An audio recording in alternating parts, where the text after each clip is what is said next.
Men sizdan 1 million so'm pul zakalat olyapman. Maoshim baraka bo'ldi. Ertaga kelasizmi, indin kelasizmi, men kutaman.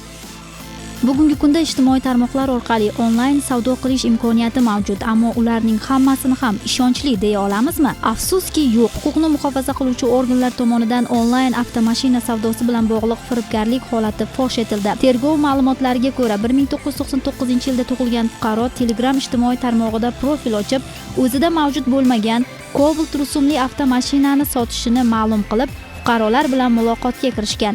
Buni qarangki, tezda xaridor ham uchragan. Gumonlanuvchi shaxs avtomashina uchun yangi shinalar qo'yishini ma'lum qilib, fuqarodan oldindan to'lov pulini o'tkazishni so'ragan. Ishonchga kirgan holda pul mablag'larini bank plastik kartalariga o'tkazib olishga erishgan. Shundan so'ng esa yozishmalarni o'chirib tashlab, pullarni o'z ehtiyojlariga sarflab yuborgan. Ijtimoiy tarmoqlar orqali arzon avtomashina sotish niyatini bildirgan shaxsdan murojaatlar kelib tushdi. Ushbu murojaat yuzasidan olib borilgan surishtiruv ishlari davomida jinoyatni Surxondaryo viloyati Qumqo'rg'on tumanida yashovchi shaxs sodir etganligi aniqlandi.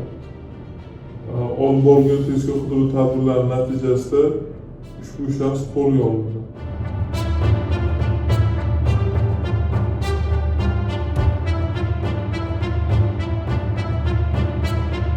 Tergov davomida u Oltinsoy tumanida yashovchi 3 nafar fuqaroni shu tarzda aldab, ularga jami 8,32,665 so'm miqdorida moddiy zarar yetkazgani aniqlangan.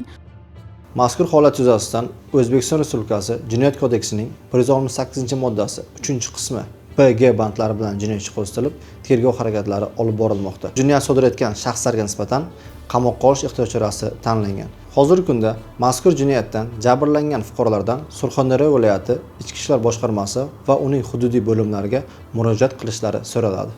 Umumiy hisobda ushbu shaxs 14 nafar respublikaning turli hududlarida yashovchi fuqarolarni ishonchiga kirib, ularni aldab, pul mablag'larini o'zining bank plastik kartasiga tashlatib olgan. 2024-yil ana shu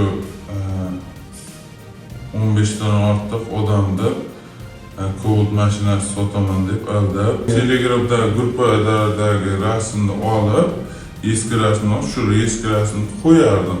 Mashina sotiladi deb qo'yardim. Men rasm qo'ymasdan mashina sotiladi, shuna yilli mashina deb qo'yardim. Zakalat so'rardim, zakalat tashlayverardi.